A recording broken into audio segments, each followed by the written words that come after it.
नमस्कार, मैं हूं आरजू अंसारी और आप देख रहे हैं राष्ट्रीय जगत विजन न्यूज। छत्तीसगढ़ के चर्चित सीजीपीएससी घोटाले में अब ईडी की एंट्री हो गई है।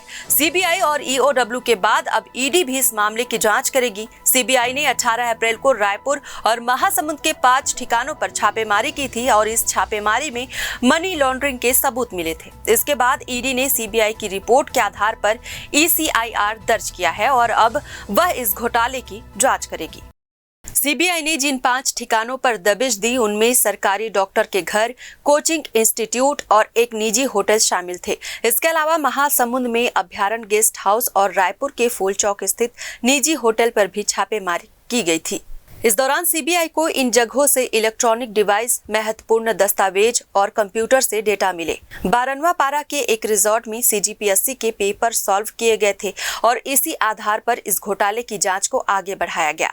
इसके अलावा सीबीआई ने संबंधित फर्म के संचालकों से पूछताछ की और उनके बयान भी दर्ज किए।